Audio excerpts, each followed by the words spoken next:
The Monopoly of Suffering by Emil Cioran. I ask myself, why is it that only some people suffer? Why are only some selected from the ranks of normal people and put on the torture rack? Some religions maintain that God is trying us through suffering, or that we can expiate evil and unbelief through it.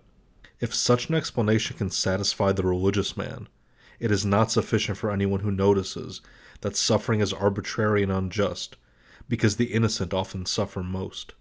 There is no valid justification for suffering. Suffering has no hierarchy of values. The most interesting aspect of suffering is the sufferer's belief in its absoluteness. He believes he has a monopoly on suffering.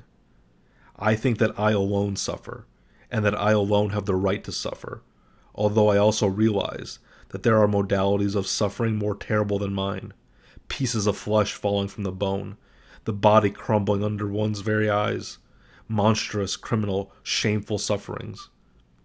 One asks oneself, how can this be? And if it be, how can one still speak of finality and other such old wives' tales? Suffering moves me so much that I lose all my courage. I lose heart because I do not understand why there is suffering in the world. Its origin in life's bestiality, irrationality, and demonism explains the presence of suffering in the world, but does not justify it. Or maybe suffering has no more justification than life. Was life necessary? Or is its rationale purely immanent? Why should we not reconcile ourselves to the final triumph of non-being, to the thought that existence advances toward nothingness, and being toward non-being? Isn't non-being the last absolute reality? This is as challenging a paradox as that of the world.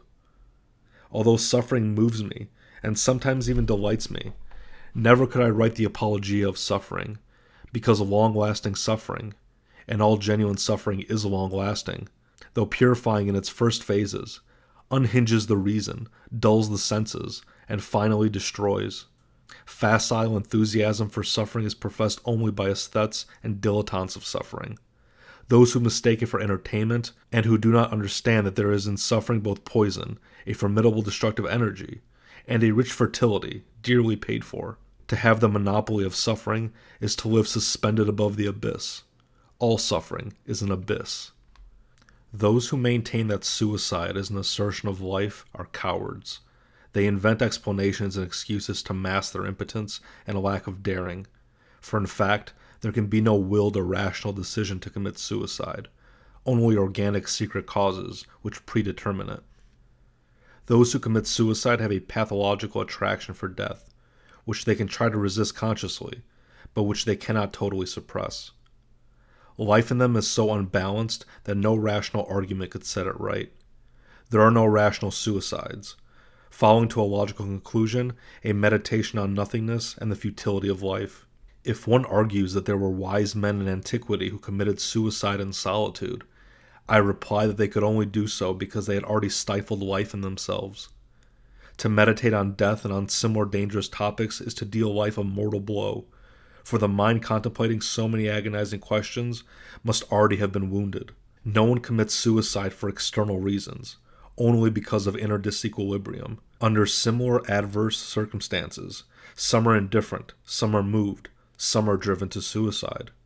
To be obsessed with suicide, there must be such inner agony that all self-imposed barriers break, and nothing is left but a catastrophic dizziness, a strange and powerful whirlwind.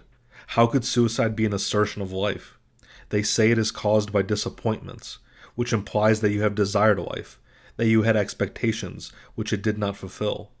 A false dialectic, as if the suicide did not live before he died, did not have hopes, ambition, pain. Essential to suicide is the belief that you could no longer live, not because of a whim, but because of a terrifying inner tragedy. Is the inability to live an assertion of life? Any suicide is impressive, so I wonder why people still look for reasons and justifications, why they even deprecate it. Nothing is more ridiculous than to make a hierarchy of suicides and divide them between the noble and the vulgar. Taking one's life is sufficiently impressive to forestall any petty hunt for motives. I despise those who scoff at suicides committed for love, because they do not understand that, to the lover, unfulfilled love is the cancellation of his being, a destructive plunge into meaninglessness. Unrealized passions lead to death faster than great failures. Great failures are slow agony, but great passions that are thwarted kill like a bolt of lightning. I admire only two types of people: the potentially mad and the potential suicide. Only they inspire with me awe, because only they are capable of great passions and great spiritual transfigurations. Those who live positively, full of self assurance, content with their past, present, and future, have only my respect. Why don't I commit suicide? Because I am as sick of death as I am of life. I should be cast into a flaming cauldron. Why am I on this earth? I feel the need to cry out, to utter a savage scream that will set the world to tremble with dread. I am like a lightning bolt ready to set the world ablaze and swallow it in the flame of my nothingness. I am the most monstrous being in history, the beast of the apocalypse, full of fire and darkness, of aspirations and despair. I am the beast with a contorted grin, contracting down to illusion and dilating toward infinity, both growing and dying, delightfully suspended between hope for nothing and despair of everything, brought up amongst perfumes and poisons, consumed with love and hatred, killed by lights and shadows.